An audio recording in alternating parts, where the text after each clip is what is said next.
Welcome back, everybody, to What Really Matters. I'm Jeremy Stern with you in Los Angeles. I'm here, as always, with Walter Russell Mead of Tablet, the Wall Street Journal, Hudson Institute, and the Hamilton Center at the University of Florida. Let's start with this week's news. First story of the week.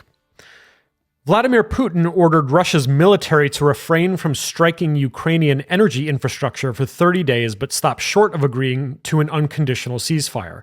The Kremlin said the Russian president had, quote, reacted positively to Donald Trump's suggestion to halt the attacks during a call between the leaders this week. But rather than agree to Trump's proposal for an unconditional ceasefire, Putin highlighted a, quote, series of significant issues about enforcing such an agreement. Readouts from the call offered no indication that Putin was willing to compromise on his maximalist goals for the war, which in effect amount to ending Ukraine's existence as an independent state while rolling back most of NATO's expansion east of the former Iron Curtain. Walter, news or faux news? Not really any news there. I don't think anybody really expected Putin to agree to Trump's original proposal. And Putin's ceasefire is even, I think, less than it looks, in that the attacks on energy infrastructure for Russia, they're basically a way to attack Ukraine's civilian energy. You want to sort of, and the time to do that is during the winter, before the winter. So I think they were hoping to cripple Ukraine this winter by knocking out its fuel and its power supply. You know, being in Ukraine in the middle of the winter with no heat and no electricity is not a great thing, and would be very disruptive of war production as well. And as the weather gets better, that tends to matter somewhat less. So this would be a time when normally Russia might be doing a little bit less in this and be focusing on other initiatives. But Ukraine's attacks on Russia's energy infrastructure are less about disrupting winter power than about just generically trying to destroy Russian fuel supplies, reduce Russia's oil income. So an energy ceasefire is not actually that big of a deal. Since the last time we talked about some of this, do you think that Zelensky's kind of recovered a bit from his disastrous White House visit with his reported apology and so forth? Or did that turn out to be kind of not an event that was going to determine anything? Trump already has his kind of Russia-Ukraine policy set out no matter what.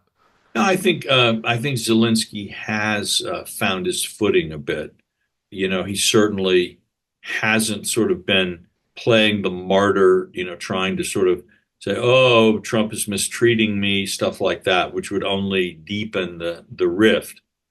And he's hoping that, what I think he realizes more than he did before, that what Trump was offering him was kind of an American presence in Ukraine. And Trump has actually stepped that up. He's talking about that the U.S. could take over the Zaporizhia nuclear plant, for example. That's right on the battlefront. Now, those people wouldn't be Americans in military uniform, but they'd be Americans right on the front line of Russia and Ukraine. It's kind of breathtaking in a way. And yes, if the Russians attack them, they're not going to be able to fight back with machine guns. But it seems if you were interested in reassuring Ukraine that an end to this war wouldn't just set up Russia for the next campaign, that looks like a positive step.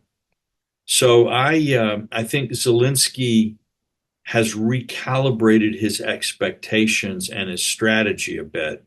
And as a result, Zelensky is the one that's now most closely aligned with what Trump is currently proposing. Now, we'll see what will be Trump's comeback to Putin's politely disguised no under a very, very thin fig leaf. Where will Trump go? It's all up in the air, but it clearly remains in Zelensky's effort to try to keep the communication lines with the White House open. All right, our second story. Israel launched a series of attacks against Hamas targets across the Gaza Strip early Tuesday, killing hundreds of people, according to the Hamas-run Ministry of Health, and threatening to return to full-scale war after talks to release the remaining hostages held in the enclave stalled. Israeli Prime Minister Benjamin Netanyahu ordered the attacks after Hamas failed to release the hostages or accept U.S. proposals for extending a fragile ceasefire that had held for 2 months. The strikes were aimed at what Israel said were dozens of targets among Hamas's leadership, mid-rank military commanders, and infrastructure. Quote, "From now on, Israel will act against Hamas with increasing force," Netanyahu said on Tuesday. "And from now on, negotiations will only take place under fire. This is just the beginning," close quote. Walter, I won't have to ask if this is faux news, given the very real human cost, but are these attacks and Bibi's remarks from Tuesday a significant development in the war? Obviously, when you hear of hundreds of people dying, we're not talking faux news, although we could possibly be talking faux statistics, in that I hate to admit this, but my level of trust in the Hamas health ministry is low. In fact, that seems a little bit like an oxymoron, Hamas health ministry, an organization whose principal military tactic is hiding itself behind civilians and hoping the enemy will kill them, and then you'll be able to tell everybody how evil your enemy is for killing civilians. I don't know what an entity like that needs with a health ministry, but apparently they've got one.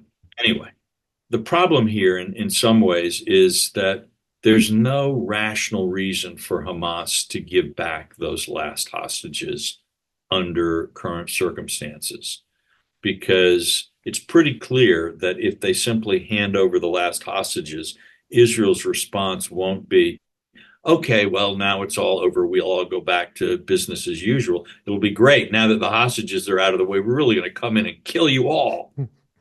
And so while, I suppose in principle, the Hamas folks are all hoping for the 70 virgins and the life of a martyr in the afterlife, they don't seem that eager to bring it on quickly. So what's actually the negotiation? Now, people have talked on the Israeli side about, okay, something like what happened, say, when Yasser Arafat and his leaders left Lebanon for, what was it, Tripoli or whatever, years and years ago. Maybe it would be something like that. But Hamas does not at this point seem interested in that. So, what we've got here is violence that stops when either side feels that it's not in its political interest, and then restarts for all kinds of reasons. And Israel, I guess, is hoping to turn up the pressure that Hamas, by attacking the Hamas leadership directly and by talking about this unrelenting pressure, I think Israel is hoping to get to some kind of arrangement where Hamas would agree to leave Gaza, which would then allow Israel to say, hey, we've met our goal of removing Hamas from power. We didn't end its life as an entity, but we've removed it from power, and then presumably clear the way for some kind of post-war development in Gaza, though not, I think, the Mara Gaza approach that people have been talking about. So we're at an impasse, which from time to time one or both sides wants to disguise. From the Israeli point of view, you have the additional problem that, again, Israeli public opinion wants the hostages back, but Israeli public opinion doesn't really want to pay the price, maybe a price in terms of releasing some terrorist prisoners or something, sure, but allowing Hamas to return to ruling Gaza and proclaim a great strategic victory over the evil Zionists, that's not so popular in Israel. So it's and if you're the prime minister of a country that's torn like that, it's not easy to know which way to go, especially when you're under 9 different investigations. And according to opinion polls, 70% of the population would like to see you resign. It's everybody here is working in under very tight constraints. All right, final story of the week. The U.S. military will continue attacks on Houthi militants in Yemen, officials said this week, as the Trump administration launched a new open-ended attempt to prevent the group's assaults on commercial shipping and U.S. and allied targets. The Pentagon said U.S. forces had struck more than 30 Houthi targets since Saturday, including command and control and training sites, drone infrastructure, and weapons production and storage facilities, in what officials have said would be an intensified campaign against the militants. Walter, is this news or faux news? kind of a mix. On the one hand, is a significant escalation of the American response. I am not so sure that bombing the Houthis is going to resolve the problems that we've been facing in the Red Sea. We in the last 20 years, the United States has spent a lot of time bombing a lot of people. I actually remember that on the day that they announced that President Obama had won the Nobel Peace Prize for reasons that no one has still been able to quite figure out what they were. I think not even Obama can figure out what it was. The United States, I think, on that same day actually bombed the moon. The goal of that apparently was, you get set off some waves that'll tell you how much water is in there. But I like the idea that America bombed the moon even as its president was getting the Nobel Peace Prize. The Houthis are a problem. They are, it talks about, we heard in that announcement, drone infrastructure. What is that? Like a garage, weapons storage facility, a shed? Are we talking about, $20 million missiles striking $5,000 concrete? It's how long can even the United States go on do that? What's the difference between this and an endless war? Now, to some degree, it appears that it's a bit of a threat against Iran. That there were sort of indications to Iran that if you don't stop these people, we are going to do something about it. We, the United States, are going to do something about it, and you won't like it. So missile strikes on Iran.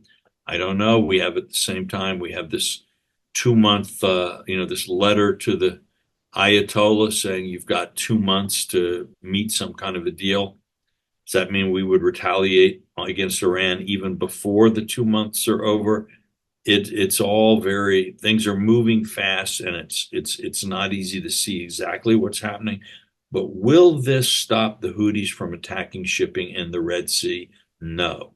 I have on my phone from the last time I was in Israel this little alert thing that goes off, and it tells me when the hotel I was staying in Israel would be under missile strike. It went off twice in the last 24 hours from Houthi missiles being aimed at Tel Aviv. Trump is now owns this problem.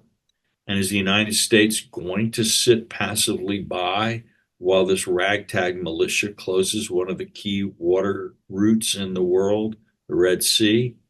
Are we going to send ground troops to Yemen to try to do something about this? And how would we declare victory and leave Yemen? Are we going to try to find some local allies to get going and put an end to the Houthis on our behalf? Meanwhile, there are wars in Sudan, there are wars, there's crisis in Ethiopia, the sort of Horn of Africa right across the Red Sea there is not looking in great shape. So it's a mess. And what Trump is discovering is it's not easy to stay out of these messes in other parts of the world. When Trump's second term began, I think, there's always a lot more that's unpredictable about a Trump administration than is predictable. But the one thing that a lot of people felt like was probably relatively predictable would be the contours of his Iran policy. It's early days, but is it more or less taking the shape you would have expected? I mean, there's been some emphasis on, Iran re-entering a bigger and better nuclear deal, which I thought was a little surprising. Steve Witkoff is apparently the person in the administration who owns the issue, at least for now. Is it going how you would have expected, or is it taking a different turn? Well, I didn't think that Trump would kick off his second term by invading Iran. And I also didn't think that he would kick off his second term by punting. So, he's not doing either of those.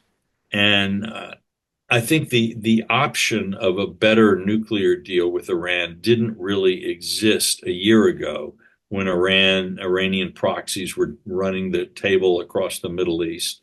Thanks to Israel's success in its wars with Iran and its proxies, Iran today is significantly diminished in terms of its capabilities and its regional infrastructure and its economy. I understand the Iranian currency is headed for that landmark rate of 1 million rials to the dollar. I just think you go to a cash machine in Tehran and you look at your balance, it must be actually a very exhilarating moment. So Iran now is desperate in a way that it wasn't. And so the potential that you might actually be able to squeeze out an enforceable, serious deal that doesn't put limits on the ban on Iranian nuclear preparations. The Europeans, in spite of all the talk about the transatlantic rift destroying all potential for cooperation, the Europeans are pretty focused on this as well and are talking about snapback or new sanctions on Iran. So the pieces are all there. On the other hand, the Iranians apparently have enough fissile material for six nuclear weapons. And there's probably a lot there that you and I don't know, Jeremy, but that is relevant to what's happening. So I think a time limited avenue for a negotiation leading to an agreement makes sense. The Iranian response is always to try to drag these things out. Okay, we agree, but now let's talk about paragraph 3. But Trump is getting drawn into the Middle East like most of his predecessors. He's getting drawn into Ukraine like most of his predecessors. And he still faces big problems in the Far East, like all of his predecessors. All right, speaking of which, that does it for this week's news, but let's have the big conversation.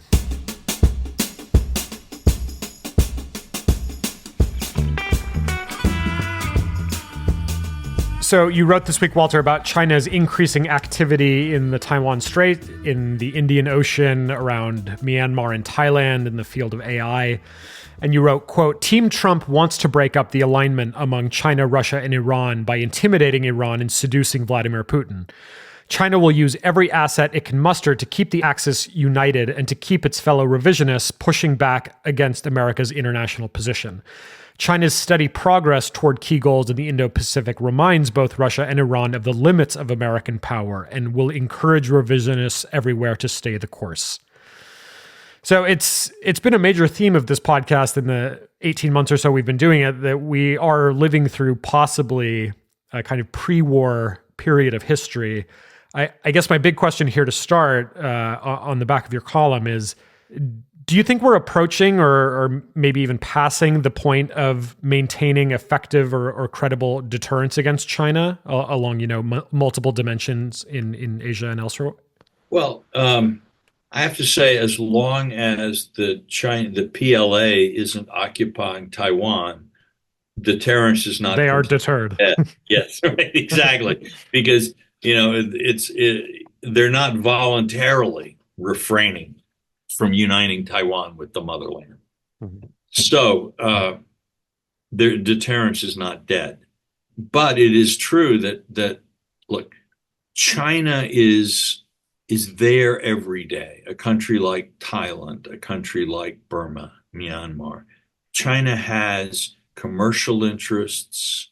There are all kinds of interest groups in, say, Thailand that look to Chinese tourism, Chinese trade in various ways, Chinese investment. And so this is a constant force. Sometimes it's a diplomatic focused force. Sometimes it's a gravitational pull. And in kind of good times and bad times, it's there just because China is there. The United States has goals, has policies, and there are ways in which we are still, we have diplomats that are there. There is military cooperation, and we have a treaty with Thailand. But our engagement is not as strong, and we are much farther away.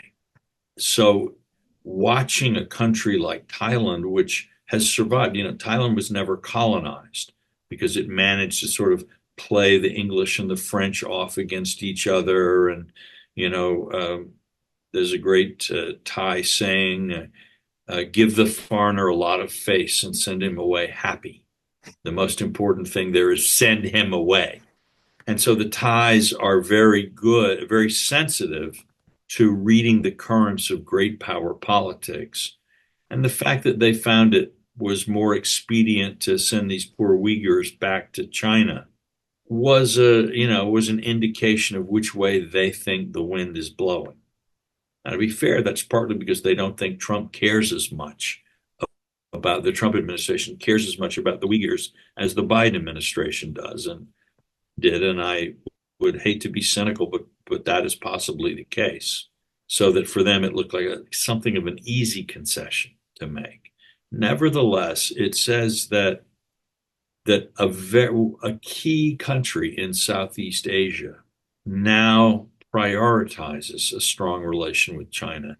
With the Burmese Civil War, or I should say, with the ever expanding set of civil wars in Burma, the U.S. commitment against the junta so far has not really brought much of anything. Like, yeah, great, people are fighting the junta, but the junta is still sort of in charge in the capital. And the violence in Burma, the war in Burma, isn't making anyone better off.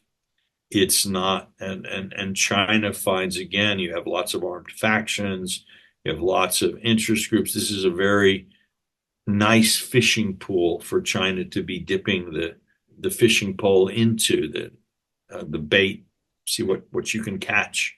And so I think what we're seeing is the sort of western part of Southeast Asia is a place where Western influence is fading a bit. That concerns me. If you add to that around Taiwan, we're seeing this buildup of the Chinese are building D-Day style landing craft, and actually much more sophisticated landing craft than anything that the Allies had in 1944. I would hope, actually, after all those years, that somebody in the world would figure out better landing craft than those things. And they're doing drills, exercises on let's get a bunch of troops and tanks ashore really fast. Gosh, I wonder why you would be, practicing that particular set of skills. They're live fire exercises. The Chinese Navy was just down, it circumnavigated Australia, sending the Navy down past Tasmania. And the live fire drills there actually interrupted commercial aviation briefly between Australia and New Zealand. This is not the behavior of a power that is trying to hide its presence in the world. But these stories that I'm talking about do not tend to make front page news, or only very rarely do they surface. We in the American newspaper orbit, we remain much more fixed on what's happening with Europe than with anything happening in the Far East. We're much more concerned about, what do the Belgians think of Trump than we are about what does Malaysia think about China, and is it moving toward China or away from China, or is the new president of Indonesia changing his country's economic relationship with China? And if he is, what does this mean to the United States? These sorts of stories are still, more than a decade after Hillary Clinton was talking about, and President Obama were talking about pivot to Asia, we still haven't psychologically pivoted. We're still, oh, look, a squirrel. And if the squirrel is in the Middle East or the squirrel is in Ukraine, we're there for the squirrel. Not maybe there as much as Ukraine would like us to be. We're there at the level of paying attention, not necessarily at the level of doing something constructive. And that is a key strategic advantage for China in its part of the world. I would also note that in Bangladesh, we're seeing more signs of Islamist power growing. Gee, I thought the U.S. was promoting democracy in Bangladesh. Could it be that that's going to be kind of, let's hope not, but it could be ending up like the Arab Spring. I'm not sure that the U.S. has a focused program at this point for trying to help the government in Bangladesh move in a sort of democratic and, may I say, pro-India way. So I don't see signs yet that the Trump administration or American society as a whole has come to grips with the evolving realities in the Indo-Pacific. One final question: if we just take the kind of Sino-Russian-Iranian axis as a given, in the sense that America's ability to peel them away from each other is those opportunities are going to be very limited. As a bloc, how do you think it stacks up against the U.S.-led Western alliance, such as it is? Is this? I mean, if I was a local, actor, independent country in Southeast Asia, it just at least strikes me that on certain days the Sino-Russian-Iranian bloc may actually look stronger than America plus the Europeans at this point. The only place where sort of quote our side has been really putting points on the board against their side is the Middle East. And the only one doing that has been Israel, which is considered the dirty dog by all the Europeans and is constantly being kicked and scorned. And, of course, being badmouthed by the Biden administration, even as the Biden administration was giving them weapons or selling them weapons, which enabled them to do a lot of what they did. And if we had more allies with the will that the Israelis had, we would have seen a very different response of Europeans to what's happening in Ukraine. Japan wouldn't be doubling its defense spending to 2% of GDP. It might be doubling its defense spending to 4%, 5% of GDP. So our alliance system is, even without the sort of Trump dissonance in our alliance system, was already in bad shape. I know the Biden people like to talk about how they were rebuilding it. They weren't really rebuilding it. They were getting a lot of really nice communiques signed and sometimes getting some new signatures on the communiques.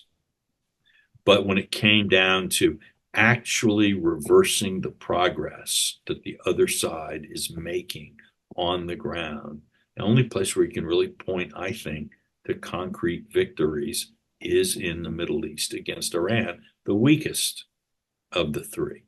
I think what this says to Russia and China is that you'd better stick together. It's the perfect thing for saying American power is still so formidable that you have to worry about it. But the West's policies are so incoherent and the Western alliance is so disorganized that you don't have all that much to fear by going up against them. So that is, that's the sort of makes the perfect case for Sino-Russian cooperation. We are still broadcasting to them that the smartest thing to do is to give us as much trouble as they can. Trump is trying to get the Chinese and the Russians to accept a new reality, which is that America is not going to be pushing regime change in those countries and is not going to be trying to sort of wamp up a war, an offensive war of democracies against autocracies. And he continues to hope that plus some respect for their regional interests can reduce their sense of a threat from America to the point at which they'll be less tightly aligned. They'll see less need for tight alignment. But he remains a term-limited president, and anyone looking at the polling where his policy toward Russia is actually very unpopular. You see more Americans wanting more support for Ukraine. You look at American public opinion, and we're not that Machiavellian as a nation. So the Russians and the Chinese, I think, have good reason for being cautious about thinking that this amoral America or this apolitical America is something they can really count on in the future. As long as that's the case, I don't see a lot of chance for a a deep change in the relationship between the Americans and the Russians or the Chinese. All right, that does it for the big conversation. Let's end on the tip of the week.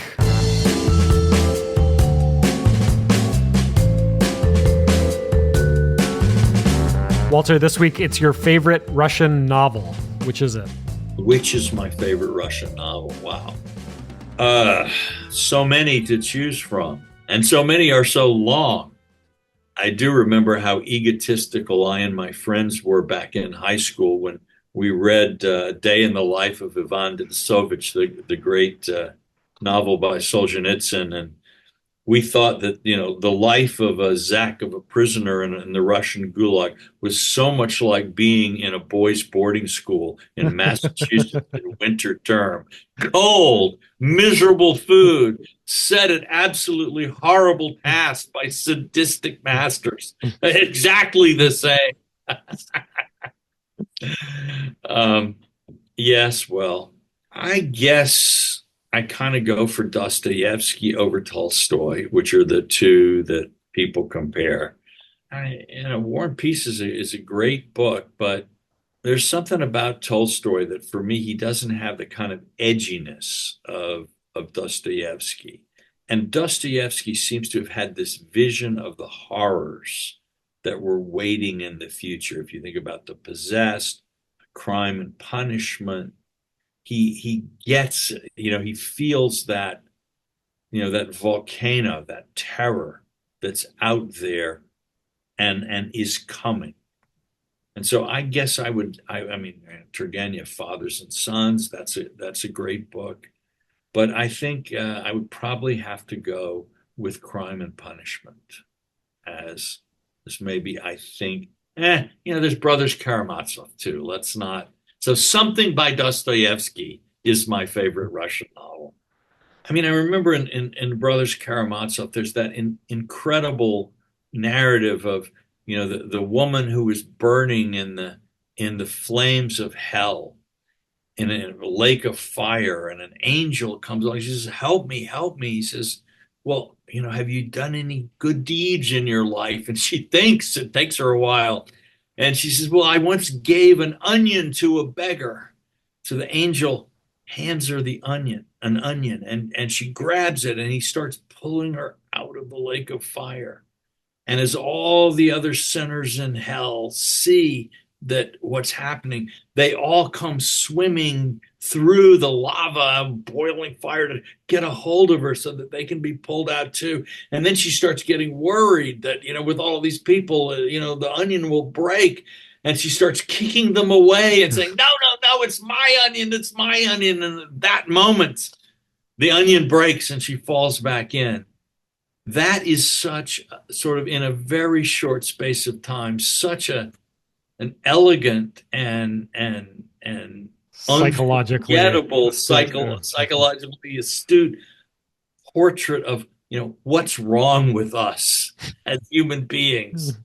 That I you can't I think about great literature without having that story ranking very high.